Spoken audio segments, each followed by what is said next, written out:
Question से पृष्ठ संख्या 172 अष्टापंचाशः सर्गः। जाम्बवान के पूछने पर हनुमान जी का अपनी लंका यात्रा का सारा वृत्तांत सुनाना। तदनंतर हनुमान आदि महाबली वानर महेंद्रगिरी के शिखर पर परस्पर मिलकर बड़े प्रसन्न हुए। जब सभी महामनस्वी वानर वहां प्रसन्नता पूर्वक बैठ गए, तब हर्ष में भरे हुए जाम्बवान ने उन पवन कुमार महाकपि हनुमान से प्रेम पूर्वक कार्य सिद्धि का समाचार पूछा। महाकपे, तुमने देवी सीता को कैसे देखा? वे वहां किस प्रकार रहती हैं और क्रूर कर्मा दशानन उनके प्रति कैसा बर्ताव करता है? ये सब बातें तुम हमें ठीक ठीक बताओ। तुमने देवी सीता को किस प्रकार ढूंढ निकाला और उन्होंने तुमसे क्या कहा?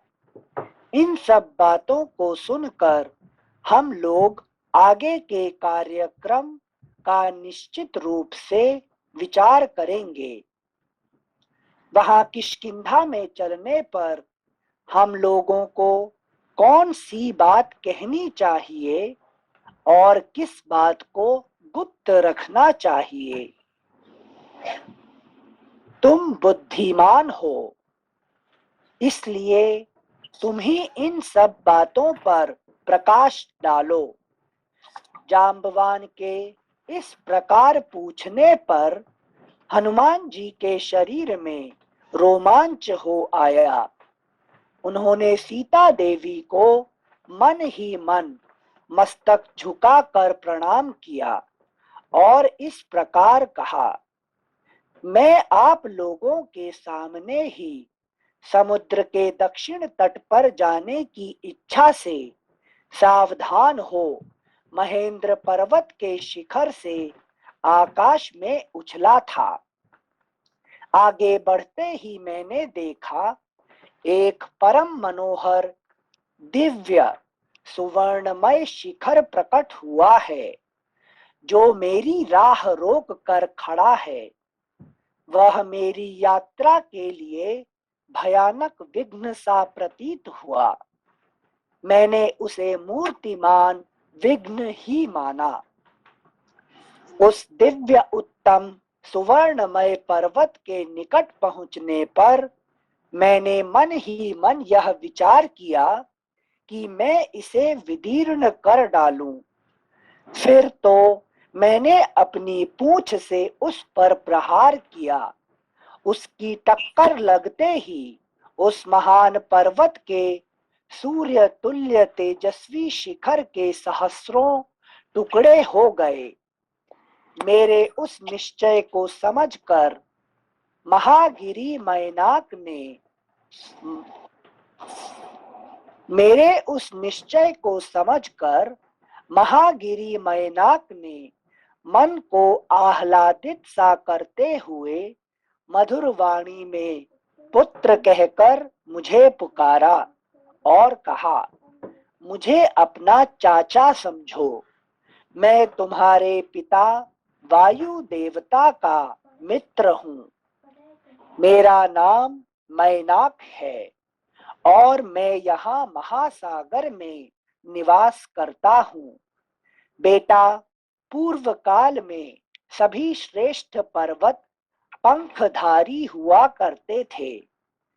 वे समस्त प्रजा को पीड़ा देते हुए अपनी इच्छा के अनुसार सब ओर विचरते रहते थे। पर्वतों का ऐसा आचरण सुनकर पाकशासन भगवान इंद्र ने वज्र से इन सहस्रों पर्वतों के पंख काट डाले, परंतु उस समय तुम्हारे महात्मा पिता ने मुझे इंद्र के हाथ से बचा लिया। बेटा, उस समय वायु देवता ने मुझे समुद्र में लाकर डाल दिया था, जिससे मेरे पंख बच गए। अतः शत्रु दमन वीर, मुझे श्री रघुनाथ जी की सहायता के कार्य में अवश्य तत्पर होना चाहिए। अगला पृष्ठ संख्या 173। अतः शत्रु दमन वीर, मुझे श्री रघुनाथ जी की सहायता के कार्य में अवश्य तत्पर होना चाहिए, क्योंकि भगवान श्री राम धर्मात्माओं में श्रेष्ठ तथा इंद्र तुल्य पराक्रमी हैं। श्लोक संख्या 18। महामना मैनाक की यह बात सुनकर मैंने अपना कार्य उन्हें बताया और उनकी आज्ञा लेकर फिर मेरा मन वहां से आगे जाने को उत्साहित हुआ। महाकाय मैनाक ने उस समय मुझे जाने की आज्ञा दे दी। वह महान पर्वत भी अपने मानव शरीर से तो अंतर्हित हो गया, परंतु पर्वत रूप से महासागर में ही स्थित रहा। फिर मैं उत्तम वेग का आश्रय ले शेष मार्ग पर आगे बढ़ा और दीर्घ काल तक बड़े वेग से उस पथ पर चलता रहा। तत्पश्चात बीच समुद्र में मुझे नाग माता सुरसा देवी का दर्शन हुआ। देवी सुरसा मुझसे इस प्रकार बोली, कपि श्रेष्ठ, देवताओं ने तुम्हें मेरा भक्ष्य बताया है, इसलिए मैं तुम्हें भक्षण करूंगी, क्योंकि सारे देवताओं ने आज तुम्हें ही मेरा आहार नियत किया है। सुरसा के ऐसा कहने पर मैं हाथ जोड़कर विनीत भाव से उसके सामने खड़ा हो गया और उदास मुख होकर यूं बोला, देवी, शत्रुओं को संताप देने वाले दशरथ नंदन श्रीमान राम अपने भाई लक्ष्मण और पत्नी सीता के साथ दंडकारण्य में आए थे। वहां दुरात्मा रावण ने, हाँ भैया, नमस्ते सेंसे। हेलो भैया, आवाज थोड़ी और बढ़ाएंगे तो अच्छा होगा। क्या हुआ? सेंसे आवाज आ रही? हाँ हाँ हेलो। हाँ हाँ पूछिए भैया, अब आ रही है। हाँ हाँ हाँ जी सेंसे, ये प्रश्न था कि ये पूरा अध्याय जो है ये पूरी स्टोरी हनुमान जी यहाँ पे रिपीट कर रहे हैं, मतलब काफी बड़ा अध्याय है और इसमें पूरा रिपीट करेंगे हनुमान जी। ये पूरा जो है ना सारांश है, जो सुंदरकांड का सारांश है, जो जो हुआ है। अच्छा। ये बात जो है, अभी क्या है कि अभी तक आप हम लोग जो है वाल्मीकि जी का मुंह से सुन रहे थे, अभी हनुमान जी का मुख से ये सुन रहे हैं, ठीक है ना। ये हनुमान जी का जो जो फर्स्ट हैंड एक्सपीरियंस वो अभी बता रहे हैं, ठीक है ना, और वो आध्यात्मिक भाग से ज्यादा बता रहे हैं, ठीक है ना। हाँ, यही जानना था सेंसे कि पूरा सेंसे जो कथा रिपीट कर रहे हैं हनुमान जी, इसको किस तरह से देखना चाहिए? ये एक्सपीरियंस है, क्या कहते हैं, हनुमान जी का जो खुद का एक्सपीरियंस है, पर्सनल एक्सपीरियंस है कि नहीं, वो बात कह रहे हैं। अभी जो जो ये बता रहे थे, क्या कहते हैं, वाल्मीकि जी का, वाल्मीकि जी बता रहे थे, जो ये है एज ए थर्ड पर्सन। अब ये फर्स्ट पर्सन एक्सपीरियंस है, ठीक है ना। अच्छा, thank you sensei. And sensei वो हनुमान जी कन्विंस कर रहे हैं इंटेलेक्ट को, जांबवान को। अच्छा अच्छा। क्योंकि देखिए अभी ये क्या होता है कि ये सब जब हनुमान जी गए, है कि नहीं, तो उसका मतलब अपना चित्त गया। पहले कौन गया था? पहले ये सब लोग जो हमारे जो शरीर का सारे जो मन बुद्धि अहंकार, है कि नहीं, हमारे जो शरीर का सब कर्मेंद्रिय ज्ञानेंद्रिय सब लोग गए ढूंढने के लिए, है कि नहीं, सब लोग गए और सब लोग हताश हो गए। शांति को कोई नहीं ढूंढ पाया, सिर्फ अकेला ढूंढ पाया कौन? चित्त, ठीक है ना। तो चित्त जो प्यूरिफाइड हो चुका है वही ढूंढ के आया अभी, ठीक है ना। थैंक यू सिंसे, थैंक यू मनीष भैया। अगला श्लोक संख्या 25। देवी शत्रुओं को संताप देने वाले दशरथ नंदन श्रीमान राम अपने भाई लक्ष्मण और पत्नी सीता के साथ दंडकारण्य में आए थे। वहां दुरात्मा रावण ने उनकी पत्नी सीता को हर लिया। मैं इस समय श्री रामचंद्र जी की आज्ञा से दूत होकर उन्हीं सीता देवी के पास जा रहा हूं। श्लोक संख्या 27। तुम भी श्री रामचंद्र जी के ही राज्य में रहती हो, इसलिए तुम्हें उनकी सहायता करनी चाहिए, अथवा मैं मिथिलेश कुमारी सीता तथा अनायास ही महान कर्म करने वाले श्री रामचंद्र जी का दर्शन करके तुम्हारे मुख में आ जाऊंगा। यह तुमसे सच्ची प्रतिज्ञा करके कहता हूं। मेरे ऐसा कहने पर इच्छानुसार रूप धारण करने वाली सुरसा बोली, मुझे यह वर मिला हुआ है कि मेरे आहार के रूप में निकट आया हुआ कोई भी प्राणी मुझे टाल कर आगे नहीं जा सकता।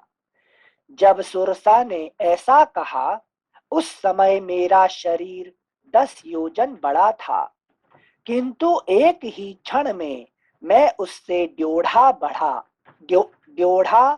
बड़ा हो गया। तब सुरसा ने भी अपने मुंह को मेरे शरीर की अपेक्षा अधिक फैला लिया। उसके फैले हुए मुंह को देखकर मैंने फिर अपने स्वरूप को छोटा कर लिया। उसी मुहूर्त में मेरा शरीर अंगूठे के बराबर हो गया। फिर तो मैं सुरसा के मुंह में शीघ्र ही घुस गया और तत्क्षण बाहर निकल आया। उस समय सुरसा देवी ने अपने दिव्य रूप में स्थित होकर मुझसे कहा, सौम्य कपिश्रेष्ठ, अब तुम कार्य सिद्धि के लिए सुख पूर्वक यात्रा करो और विदेह नंदिनी सीता को महात्मा रघुनाथ जी से मिलाओ। महाबाहु वानर, तुम सुखी रहो, मैं तुम पर बहुत प्रसन्न हूं। उस समय सभी प्राणियों ने साधु साधु कहकर मेरी भूरी भूरी प्रशंसा की। अगला पृष्ठ संख्या 174। तत्पश्चात मैं गरुड़ की भांति उस विशाल आकाश में फिर उड़ने लगा। उस समय किसी ने मेरी परछाई पकड़ ली, किंतु मैं किसी को देख नहीं पाता था। छाया पकड़ी जाने से मेरा वेग अवरुद्ध हो गया, अतः मैं 10 दिशाओं की ओर देखने लगा, परंतु जिसने मेरी गति रोक दी थी, ऐसा कोई प्राणी मुझे वहां नहीं दिखाई दिया। तब मेरे मन में यह चिंता हुई कि मेरी यात्रा में ऐसा कौन सा विघ्न पैदा हो गया जिसका यहाँ रूप नहीं दिखाई दे रहा है। इसी सोच में पड़े पड़े मैंने जब नीचे की ओर दृष्टि डाली, तब मुझे एक भयानक राक्षसी दिखाई दी जो जल में निवास करती थी। उस भीषण निशाचरी ने बड़े जोर से अट्टहास करके निर्भय खड़े हुए मुझसे गरज गरज कर यह अमंगलजनक बात कही, विशालकाय वानर, कहाँ जाओगे? मैं भूखी हुई हूँ, तुम मेरे लिए मनोवांछित भोजन हो।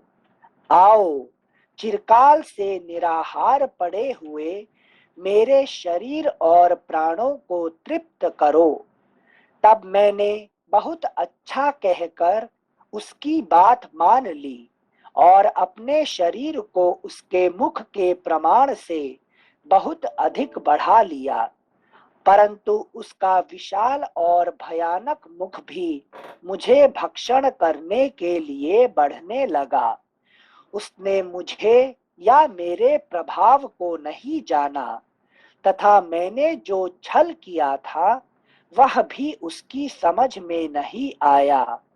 फिर तो पलक मारते मारते मैंने अपने विशाल रूप को अत्यंत छोटा बना लिया और उसका कलेजा निकालकर आकाश में उड़ गया।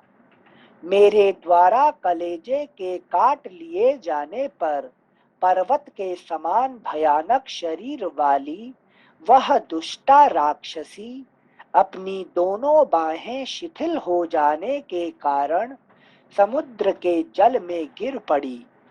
उस समय मुझे आकाशचारी सिद्ध महात्माओं की यह सौम्य वाणी सुनाई दी। अहो, इस सिंहिका नाम वाली भयानक राक्षसी को हनुमान जी ने शीघ्र ही मार डाला। उसे मारकर मैंने फिर अपने उस आवश्यक कार्य पर ध्यान दिया जिसकी पूर्ति में अधिक विलंब हो चुका था। उस विशाल मार्ग को समाप्त करके मैंने पर्वतमालाओं से मंडित समुद्र का वह दक्षिण किनारा देखा जहां लंकापुरी बसी हुई है। सूर्य देव के अस्ताचल को चले जाने पर मैंने राक्षसों की निवास स्थान भूता लंकापुरी में प्रवेश किया, किंतु वे भयानक पराक्रमी राक्षस मेरे विषय में कुछ भी जान न सके। मेरे प्रवेश करते ही प्रलय काल के मेघ की भांति काली कांति वाली एक स्त्री अट्टहास करती हुई मेरे सामने खड़ी हो गई। उसके सिर के बाल प्रज्वलित अग्नि के समान दिखाई देते थे। वह मुझे मार डालना चाहती थी। यह देख मैंने बाएं हाथ के मुक्के से प्रहार करके उस भयंकर निशाचरी को परास्त कर दिया और प्रदोष काल में पुरी के भीतर प्रविष्ट हुआ।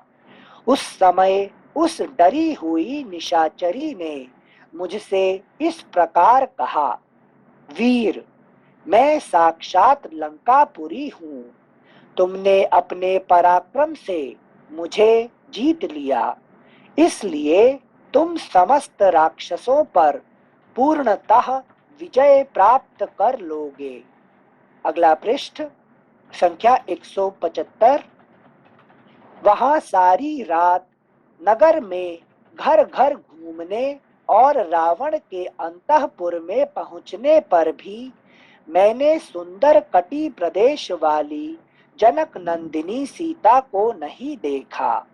रावण के महल में सीता को न देखने पर मैं शोक सागर में डूब गया।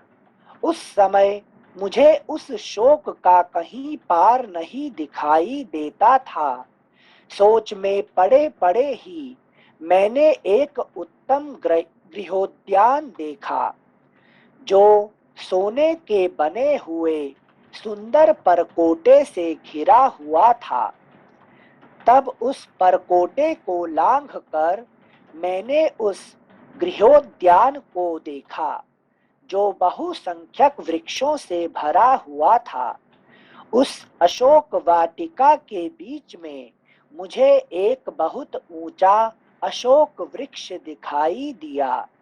उस पर चढ़कर मैंने सुवर्णमय कदली वन देखा तथा उस अशोक वृक्ष के पास ही मुझे सर्वांग सुंदरी सीता जी का दर्शन हुआ। वे सदा 16 वर्ष की सी अवस्था से युक्त दिखाई देती हैं। उनके नेत्र प्रफुल्ल कमल दल के समान सुंदर हैं।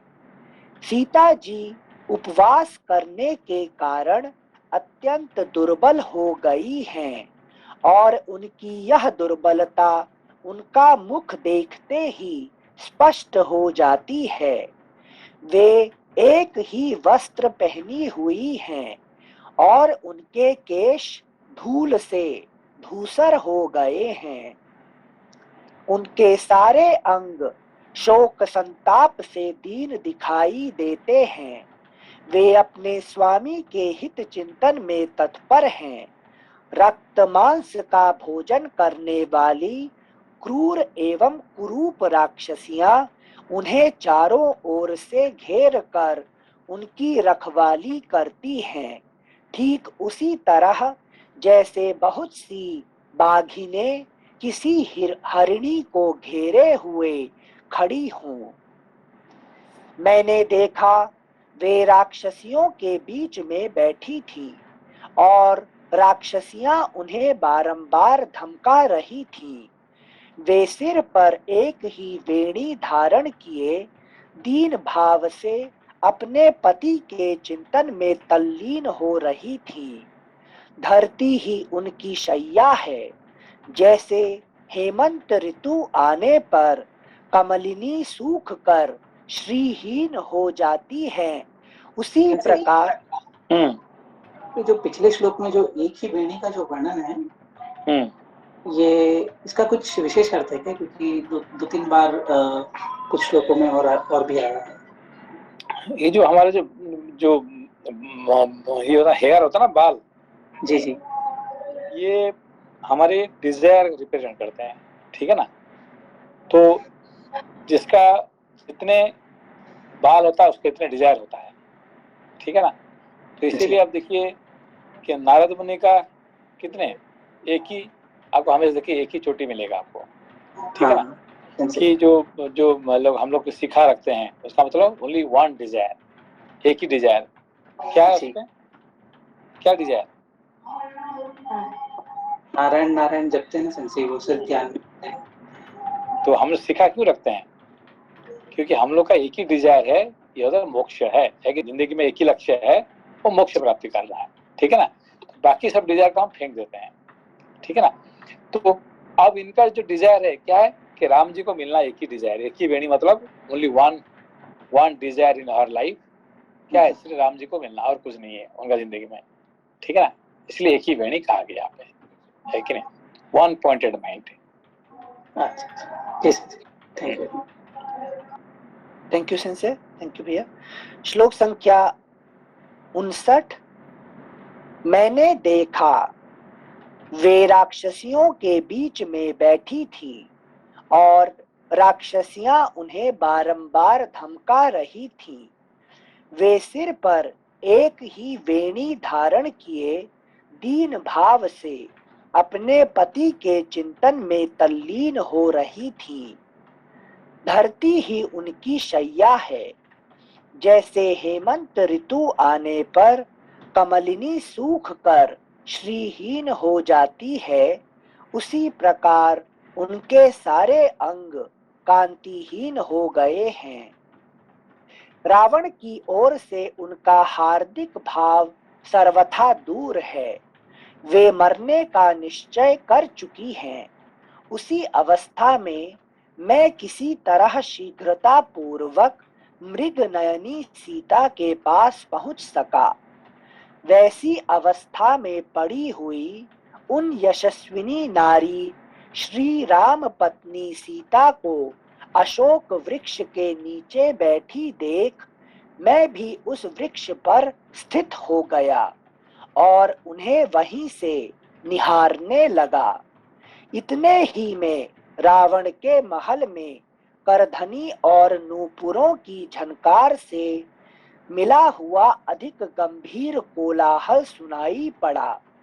फिर तो मैंने अत्यंत उद्विग्न होकर अपने स्वरूप को समेट लिया, छोटा बना लिया और पक्षी के समान उस गहन शिमशपा अशोक वृक्ष में छिपा बैठा रहा। इतने ही में रावण की स्त्रियां और महाबली रावण ये सब के सब उस स्थान पर आ पहुंचे जहां सीता देवी विराजमान थी। राक्षसों के स्वामी रावण को देखते ही सुंदर कटी प्रदेश वाली सीता अपनी जांघों को सिकोड़कर और उभरे हुए दोनों स्तनों को भुजाओं से ढककर बैठ गई। अगला पृष्ठ संख्या 176। वे अत्यंत भयभीत और उद्विग्न होकर इधर उधर देखने लगी। उन्हें कोई भी अपना रक्षक नहीं दिखाई देता था।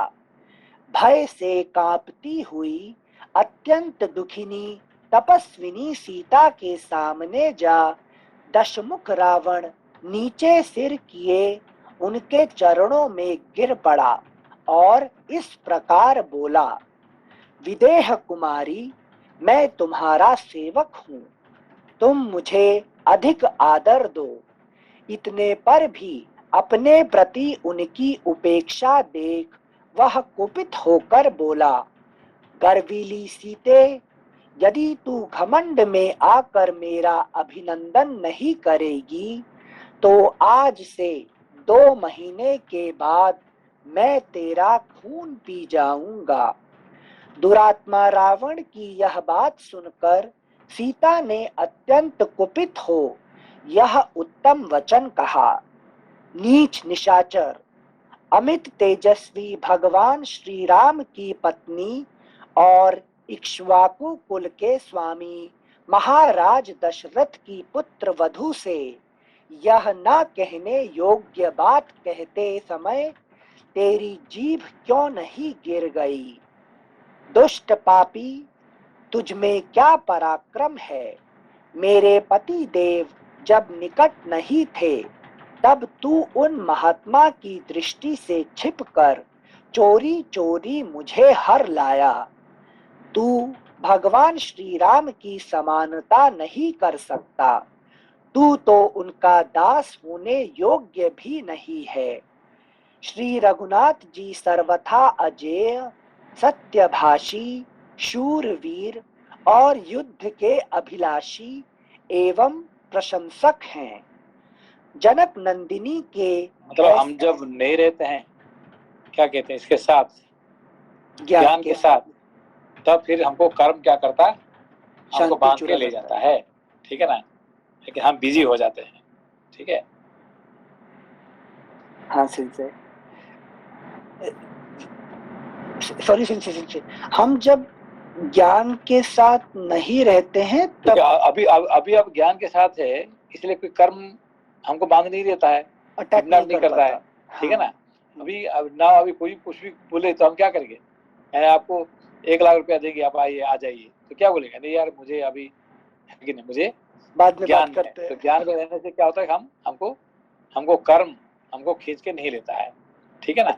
अच्छा। मगर जब ज्ञान से थोड़ा दूर हो जाते हैं, थोड़ी लोग में भी हम क्या करते हैं, फंस जाते हैं, ठीक है ना। Thank you sensei, understood sensei. नमस्ते सर। हाँ नमस्कार सर। नमस्कार। ये हमारा प्रारब्ध है या क्या नाम, ये वैसे ही हम लोग क्या नाम उसमें फंसे रहते हैं उसके अंदर? नहीं, प्रारब्ध का कारण से हम फंसते नहीं है, हम हमारे लोभ के कारण से, हमारे डिजायर के कारण से, है कि नहीं। हम ये प्रारब्ध क्या करता, प्रारब्ध हमको जो रास्ता में लेना चाहिए वो तो लेके जाता है कि नहीं, मगर हम फंसते हैं अपना लोभ के कारण से, हमारे डिजायर के कारण से, है कि नहीं। कुछ बड़ा उच्च आकांक्षा है कि आगे ऐसा करना तैसा करना, इसी के कारण से हम फंस जाते हैं। ज्यादा मेहनत, ज्यादा पाने मेहनत हाँ, ज्यादा मेहनत करें ज्यादा मिलेगा, है कि नहीं। मेहनत तो शरीर करेगा, ठीक है, मेहनत करो, शरीर करो, मन को क्यों बेचना है उसके साथ, ठीक है ना। जी sir, thank you sir, thank you. Manila ji, आप पूछ रहे थे कुछ? हाँ सेंसे, वो मतलब वो थोड़ा समझ में नहीं आया कि मतलब लोभ तो है ही हमारा सबसे बड़ा दुश्मन, मतलब ज्ञान कैसे मतलब थोड़ा एस्टेब्लिश नहीं होता। देखिए, हमारे 2 पर्सनालिटी है, ठीक है ना। एक तो है कि फिजिकल पर्सनालिटी और एक मेंटल पर्सनालिटी, समझ आता है। हाँ, तो फिजिकल पर्सनालिटी जो है ये 100% ये हमारा प्रारब्ध के अधीन है, आप कुछ नहीं कर सकते हैं, है कि नहीं। आज क्या खाना खाएंगे आप नहीं डिसाइड करेंगे, आपका प्रारब्ध डिसाइड करेगा, ठीक है ना। आपका पिता कौन है, आपका माता कौन है, आप डिसाइड करेंगे क्या? कौन डिसाइड करेगा? ये प्रारब्ध डिसाइड करेगा, है कि नहीं? आपका कोई चॉइस, जो आपका माँ है वही माँ है, जो आपका बाप है वही बाप है, जो भाई बहन, आपका पति पत्नी बच्चे सबको है, सब क्या है? आपका प्रारब्ध में बंधा हुआ है। आपका कौन सा देश में पैदा हुए हैं ये प्रारब्ध डिसाइड करेगा। आपका शरीर कब छोड़ेगा, ये सब जो प्रारब्ध की बात है, सब शरीर का बात है, इसमें आप कुछ भी नहीं कर सकते, ठीक है ना? है कि नहीं? आपका शरीर का कितना ऊंचाई होगा, कौन सा रंग होगा, कि ये होगा, सब आपका ये सब प्रारब्ध डिसाइड करेगा। आपका कुछ भी नहीं है इसके अंदर। मगर ये जो हमारे जो मानसिक जो हमारे जो है मन है, ये हमारे अधीन है, इसको पुरुषार्थ कहते हैं, ठीक है ना? कि आप क्या करना चाहते हैं मन के अंदर में, ये आपका आप डिसाइड करेंगे, तो प्रारब्ध डिसाइड नहीं करेगा। अभी समझे दोनों का फर्क दिखा? अभी समझ गए। हाँ, मेंटल पर्सनालिटी और फिजिकल पर्सनालिटी। तो फिजिकल पर्सनालिटी 100% डिपेंड करता है प्रारब्ध के साथ। आप उसमें कुछ नहीं कर सकते, कुछ भी नहीं कर सकते, ठीक है ना? 100% वो डिसाइड करेगा पूरा फिजिकल पर्सनालिटी, ठीक है ना? मगर मेंटल पर्सनालिटी आपका पूरा आपका ही हाथ में है। आप क्या करना चाहते हैं आप कर सकते हैं, और नहीं कर रहे हैं उसको आपको मूर्ख कहा जाएगा, है कि नहीं? तो ज्ञानी कौन है, मूर्ख कौन है?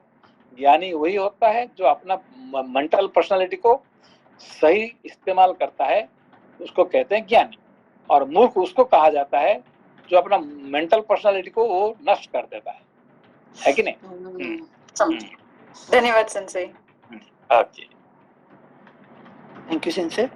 श्लोक संख्या 73 तू भगवान श्री राम की समानता नहीं कर सकता, तू तो उनका दास होने योग्य भी नहीं है। श्री रघुनाथ जी सर्वथा अजेय, सत्यभाषी, शूरवीर और युद्ध के अभिलाषी एवं प्रशंसक हैं। जनक नंदिनी के ऐसी कठोर बात कहने पर दशमुख रावण चिता में लगी हुई आग की भांति सहसा क्रोध से जल उठा और अपनी क्रूर आंखें फाड़ फाड़ कर देखता हुआ दाहिना मुक्का तान कर मिथिलेश कुमारी को मारने के लिए तैयार हो गया। यह देख उस समय वहां खड़ी हुई स्त्रियां हाहाकार करने लगी। इतने ही में उन स्त्रियों के बीच से उस दुरात्मा की सुंदर भार्या मंदोदरी झपट कर आगे आई और उसने रावण को ऐसा करने से रोका। साथ ही उस काम पीड़ित निशाचर से मधुर वाणी में कहा, महेंद्र के समान पराक्रमी राक्षस राज, सीता से तुम्हें क्या काम है? आज मेरे साथ रमण करो। जनक नंदिनी सीता मुझसे अधिक सुंदरी नहीं है। प्रभो, देवताओं, गंधर्वों और यक्षों की कन्याएं हैं, इनके साथ रमण करो। सीता को लेकर क्या करोगे? तदनंतर वे सब स्त्रियां मिलकर उस महाबली निशाचर रावण को सहसा वहां से उठाकर अपने महल में ले गई। दशमुख रावण के चले जाने पर विकराल मुख वाली राक्षसियां अत्यंत दारुण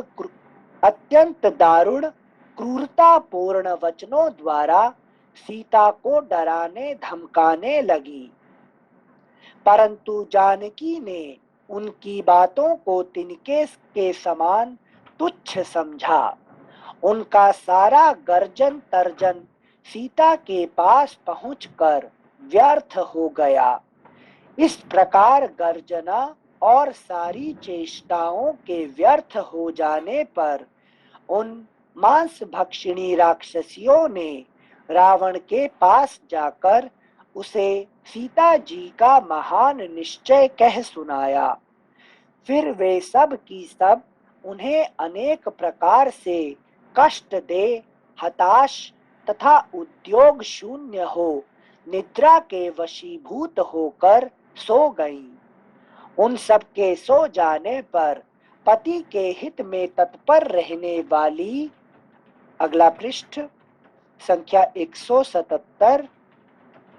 पति के हित में तत्पर रहने वाली सीता जी करुणापूर्वक विलाप कर अत्यंत दीन और दुखी हो शोक करने लगी। उन राक्षसियों के बीच से त्रिजटा नाम वाली राक्षसी उठी और अन्य निशाचरियों से इस प्रकार बोली, अरे तुम सब अपने आप को ही जल्दी जल्दी खा जाओ, कजरारे नेत्रों वाली सीता को नहीं। ये राजा दशरथ की पुत्र वधू और जनक की लाडली सती साध्वी सीता इस योग्य नहीं है। आज अभी मैंने बड़ा भयंकर तथा रोंगटे खड़े कर देने वाला स्वप्न देखा है। वह राक्षसों के विनाश तथा इन सीता देवी के पति की विजय का सूचक है। ये सीता ही श्री रघुनाथ जी के रोष से हमारी और इन सब राक्षसियों की रक्षा करने में समर्थ हैं। अतः हम लोग विदेह नंदिनी से अपने अपराधों के लिए क्षमा याचना करें, यही मुझे अच्छा लगता है। यदि किसी दुखिनी के विषय में ऐसा स्वप्न देखा जाता है तो वह अनेक विध दुखों से छूटकर परम उत्तम सुख पाती है। राक्षसियों, केवल प्रणाम करने मात्र से मिथिलेश कुमारी जानकी प्रसन्न हो जाएंगी और ये महान भय से मेरी रक्षा करेंगी। तब लज्जावती बाला सीता पति की विजय की संभावना से प्रसन्न हो बोली, यदि यह बात सच होगी तो मैं अवश्य तुम लोगों की रक्षा करूंगी। कुछ विश्राम के पश्चात मैं सीता की वैसी दारुण दशा देखकर बड़ी चिंता में पड़ गया। मेरे मन को शांति नहीं मिलती थी। फिर मैंने जानकी जी के साथ वार्तालाप करने के लिए एक उपाय सोचा। पहले मैंने इक्ष्वाकु वंश की प्रशंसा की। राजर्षियों की स्तुति से विभूषित मेरी वह वाणी सुनकर देवी सीता के नेत्रों में आंसू भर आया और वे मुझसे बोली, कपि श्रेष्ठ, तुम कौन हो? किसने तुम्हें भेजा है? यहाँ कैसे आए हो? और भगवान श्री राम के साथ तुम्हारा कैसा प्रेम है, यह सब मुझे बताओ। उनका वह वचन सुनकर मैंने भी कहा, देवी, तुम्हारे पति देव श्री राम के सहायक एक भयंकर पराक्रमी बल विक्रम संपन्न महाबली वानर राज हैं, जिनका नाम सुग्रीव है। उन्हीं का मुझे सेवक समझो। मेरा नाम हनुमान है। अनायास ही महान कर्म करने वाले तुम्हारे पति श्री राम ने भेजा है, इसलिए मैं यहाँ आया हूँ।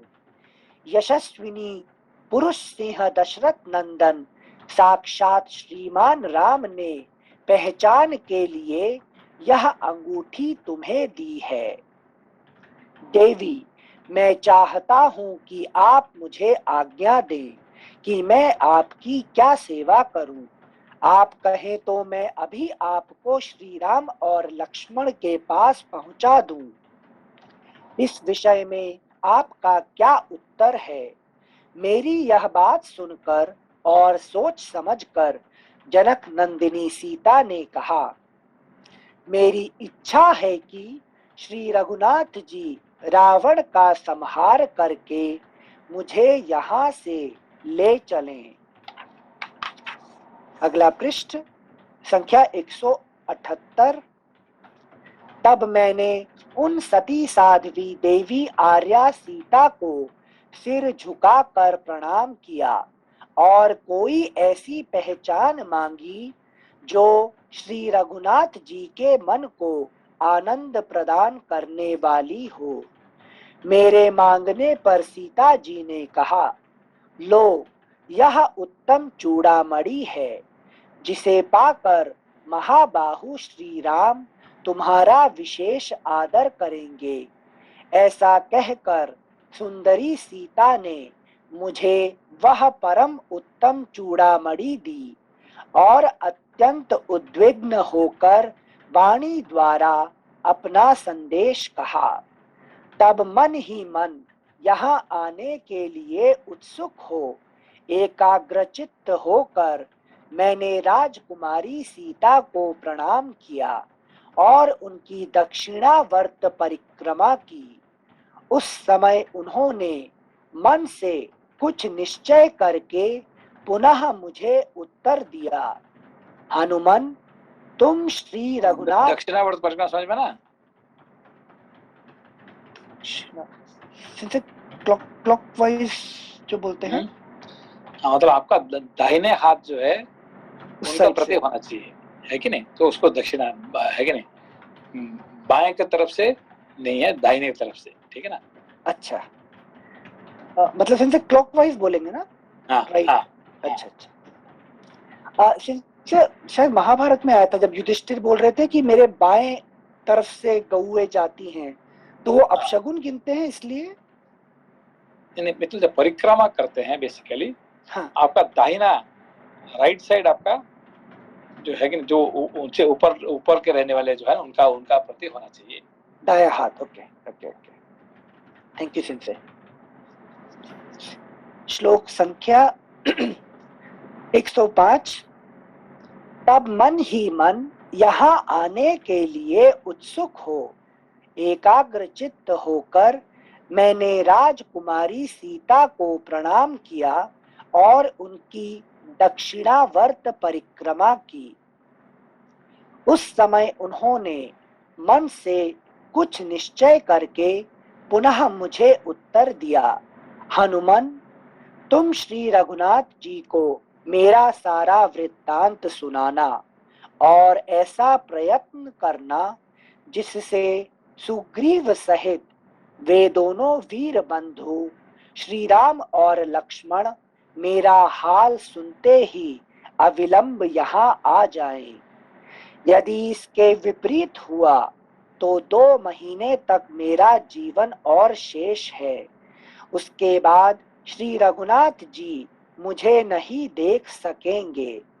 मैं अनाथ की भांति मर जाऊंगी।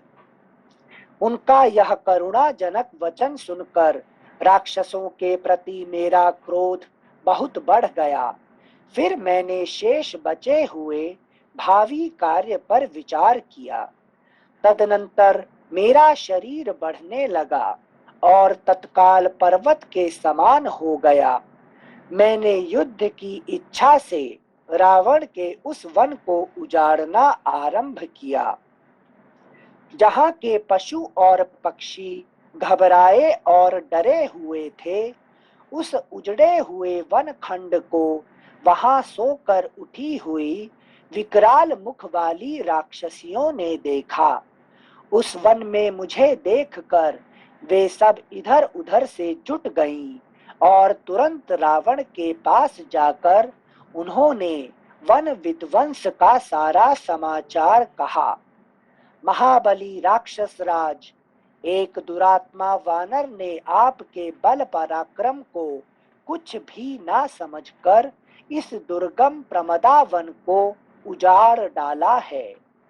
महाराज, यह उसकी दुर्बुद्धि ही है जो उसने आपका अपराध किया। आप शीघ्र ही उसके वध की आज्ञा दें, जिससे वह फिर बचकर चला ना जाए। यह सुनकर राक्षस राज ने अपने मन के अनुकूल चलने वाले किंकर नामक राक्षसों को भेजा, जिन पर विजय पाना अत्यंत कठिन था। वे हाथों में शूल और मुदगर लेकर आए थे।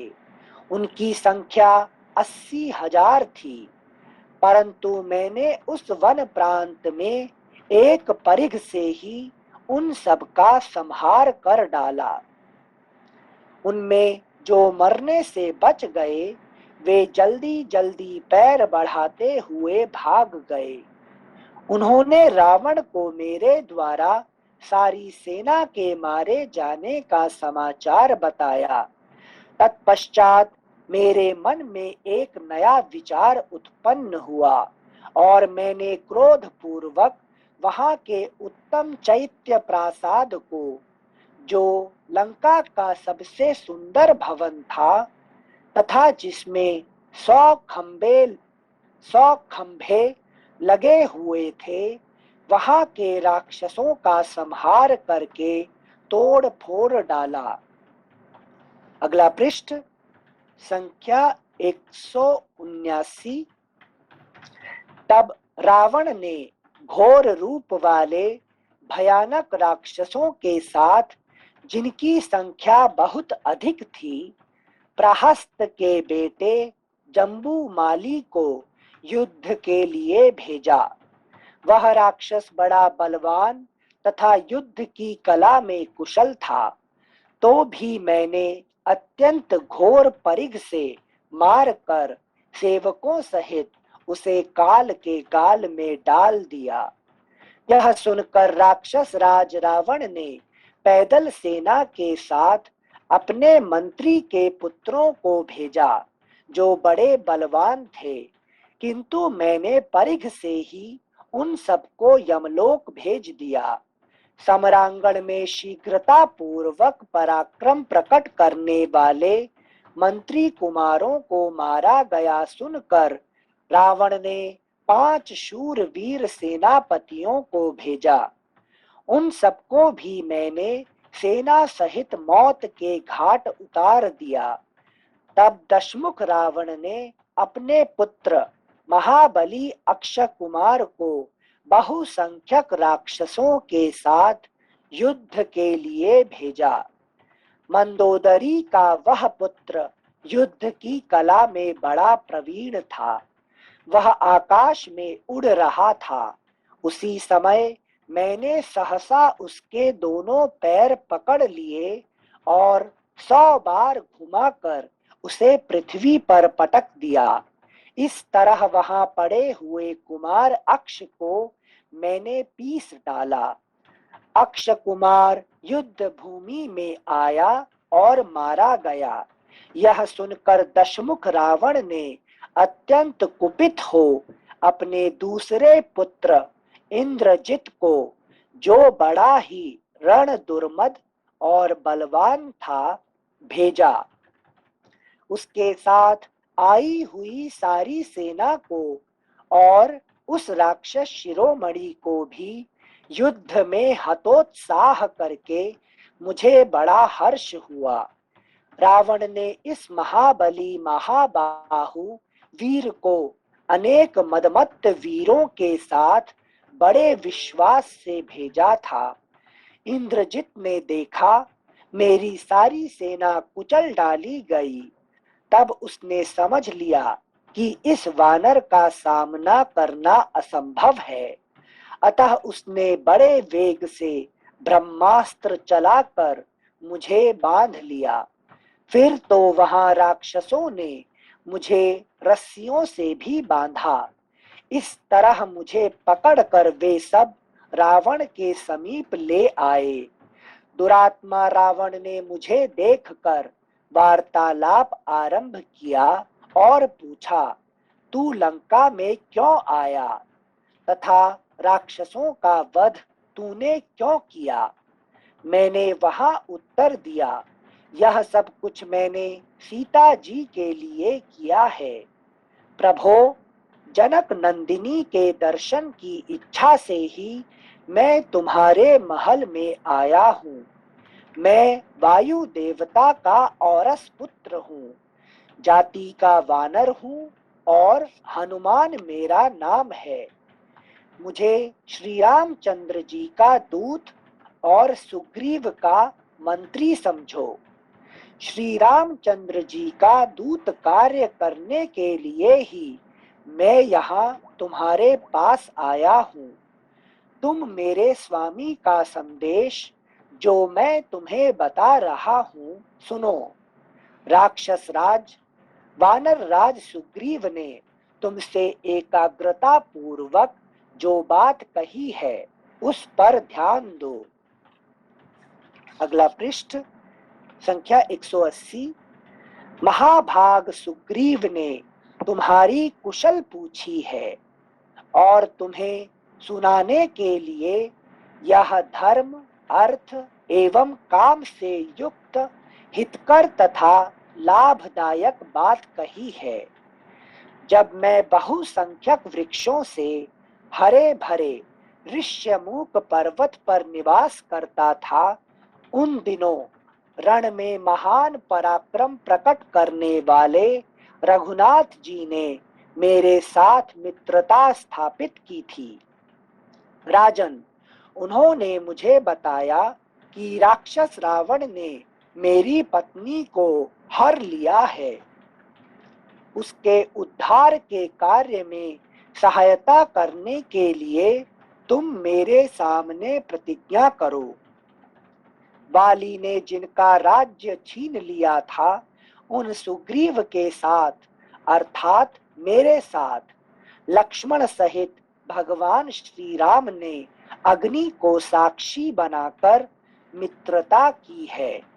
श्री रघुनाथ जी ने युद्ध स्थल में एक ही बाण से वाली को मारकर सुग्रीव को, मुझको उछलने कूदने वाले वानरों का महाराज बना दिया है। अतः हम लोगों को देखिए राम जी ने है कि नहीं, जब सीता का हरण हो चुका है था, उस समय उन्होंने भरत को भेजना था ना खबर, तो ऐसा ऐसा हुआ। हाँ। है कि नहीं, उन्होंने भरत को नहीं बताया। ठीक है, भारत के लिए वैसे नहीं भेजा है, ना तो दूसरा कोई राजा महाराजा को भेजा है। उन्होंने क्या किया, ये जंगली भालू है कि नहीं, ये बंदर, इनको लेके ये काम करवाया। समझे बात को? ये जो काम करवाया ये समझ में, लेकिन क्यों करवाया उसका उत्तर नहीं समझ आया। क्योंकि उन्होंने वचन दिया था ना कि भाई मैंने कोई भी है कि नहीं यहाँ नहीं जाऊंगा, क्या कहते हैं कोई भी। हाँ, अच्छा, जहाँ मैं 14 वर्ष में पूरा जंगल में ही रहूंगा। तो जंगल में जंगली जो है पशु है, उनसे ही काम लिया जा सकता है। ठीक है ना? अच्छा, हाँ। नहीं तो वो महान राजा का बेटा थे, तो किसी राजा के पास जाते थे तो वो अपना हेल्प करता कि नहीं करता था, है कि नहीं? तो मतलब प्रतिज्ञा टूट जाती फिर 14 साल वाली। अच्छा। Thank you sensei. श्लोक संख्या 141।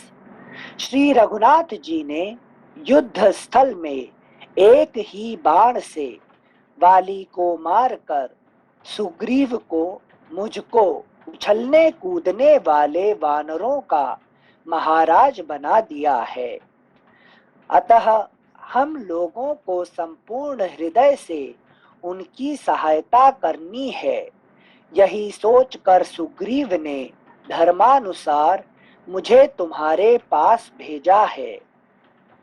उनका कहना है कि तुम तुरंत सीता को ले आओ और जब तक वीर वानर तुम्हारी सेना का संहार नहीं करते हैं, तभी तक उन्हें श्री रघुनाथ जी को सौंप दो।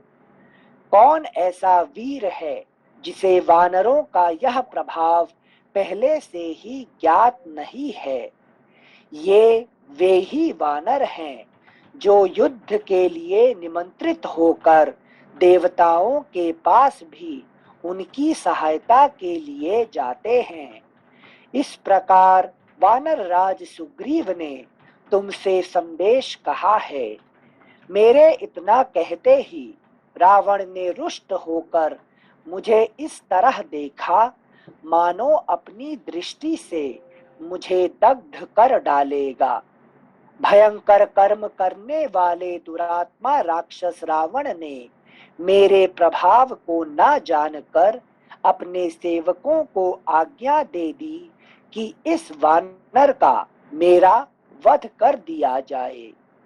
तब उसके परम बुद्धिमान भाई विभीषण ने मेरे लिए राक्षस राज रावण से प्रार्थना करते हुए कहा, राक्षस शिरोमणि, ऐसा करना उचित नहीं है।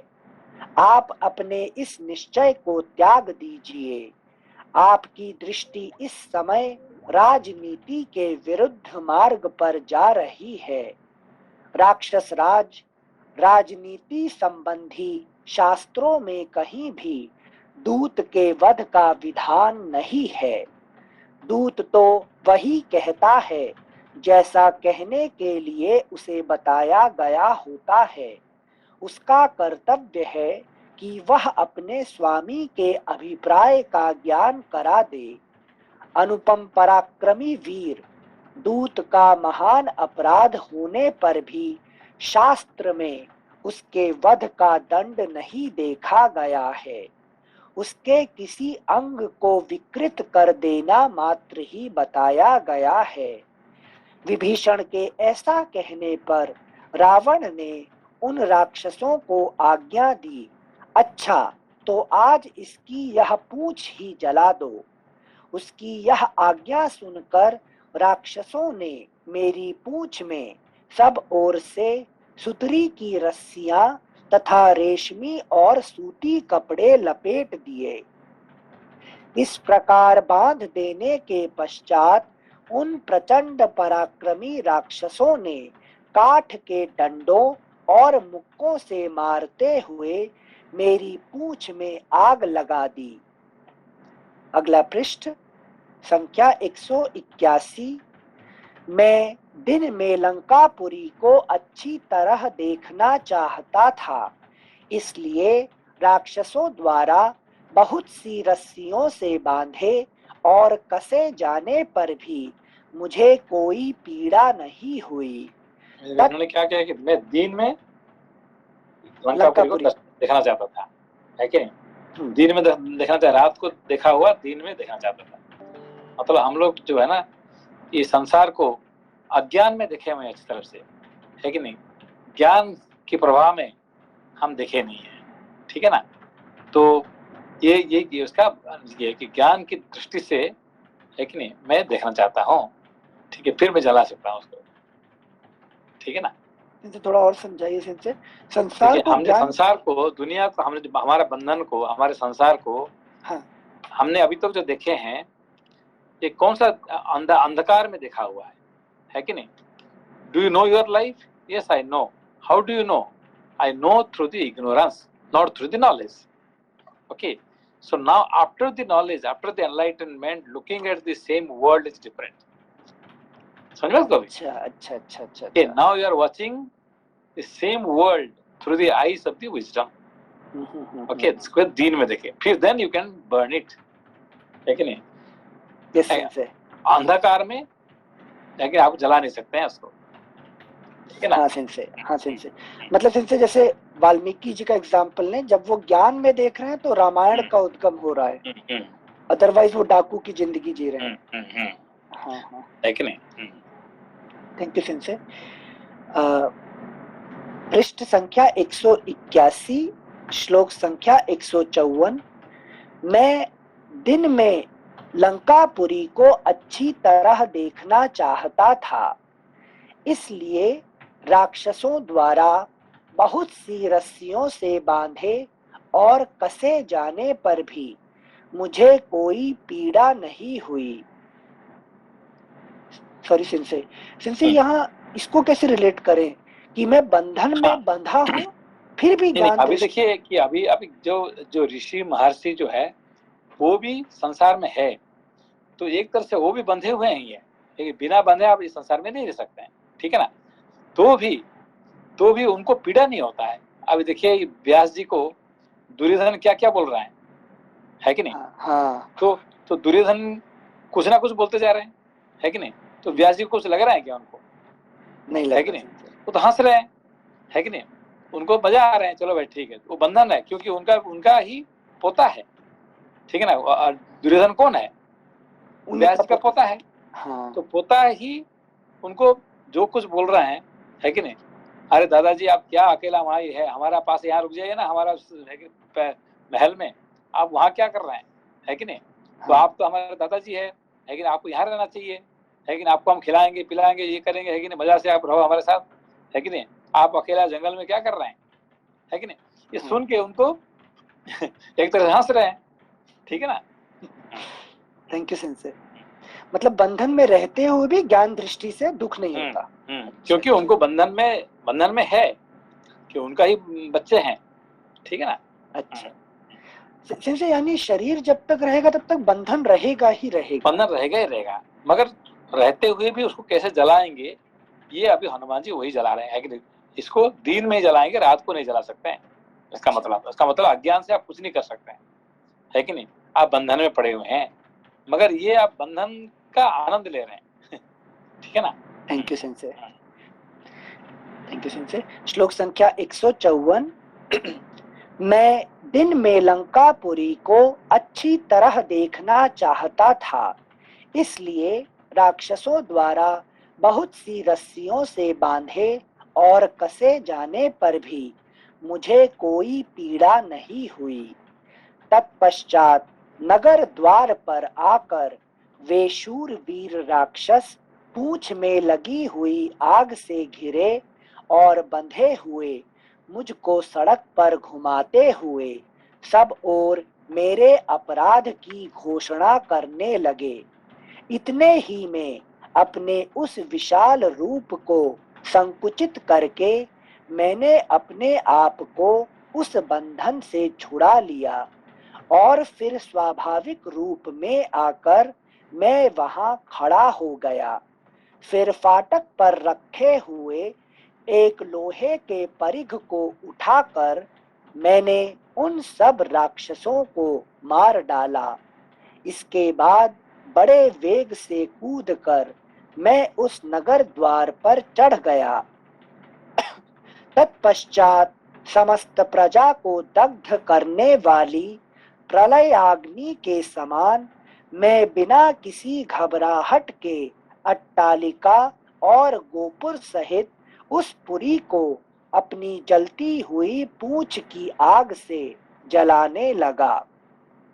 फिर मैंने सोचा, लंका का कोई भी स्थान ऐसा नहीं दिखाई देता है जो जला हुआ ना हो। सारी नगरी जलकर भस्म हो गई है, अतः अवश्य ही जानकी जी भी नष्ट हो गई होंगी।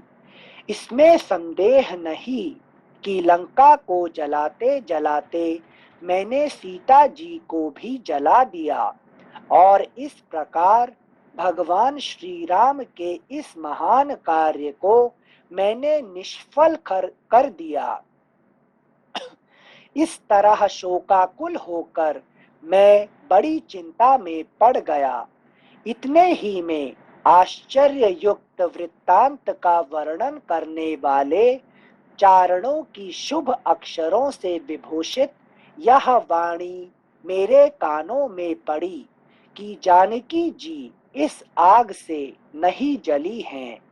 उस अद्भुत वाणी को सुनकर मेरे मन में यह विचार उत्पन्न हुआ, शुभ शकुनों से भी यही जान पड़ता है कि जानकी जी नहीं जली हैं, क्योंकि पूंछ में आग लग जाने पर भी अग्निदेव मुझे जला नहीं रहे हैं।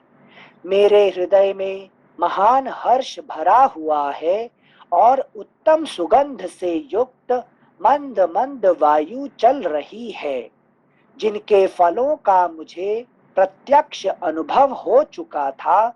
उन उत्तम शकुनों, महान गुणशाली कारणों तथा ऋषियों, चारणों की प्रत्यक्ष देखी हुई बातों से भी सीता जी के सकुशल होने का विश्वास करके मेरा मन हर्ष से भर गया।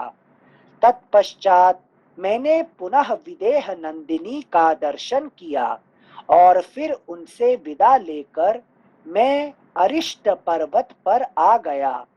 वहीं से आप लोगों के दर्शन की इच्छा से मैंने प्रतिप्लवन दोबारा आकाश में उड़ना आरंभ किया। तत्पश्चात वायु, चंद्रमा, सूर्य, सिद्ध और गंधर्वों से सेवित मार्ग का आश्रय ले यहाँ पहुंचकर मैंने आप लोगों का दर्शन किया है। श्री रामचंद्र जी की कृपा और आप लोगों के प्रभाव से मैंने सुग्रीव के कार्य की सिद्धि के लिए सब कुछ किया है। यह सारा कार्य मैंने वहां यथोचित रूप से संपन्न किया है। जो कार्य नहीं किया है अथवा जो शेष रह गया है वह सब आप लोग पूर्ण करें। इस प्रकार श्री वाल्मीकि निर्मित आर्ष रामायण आदि काव्य के सुंदर कांड में 58वां सर्ग पूरा हुआ। ठीक है, प्रणाम सिंह। नमस्कार। नमस्कार।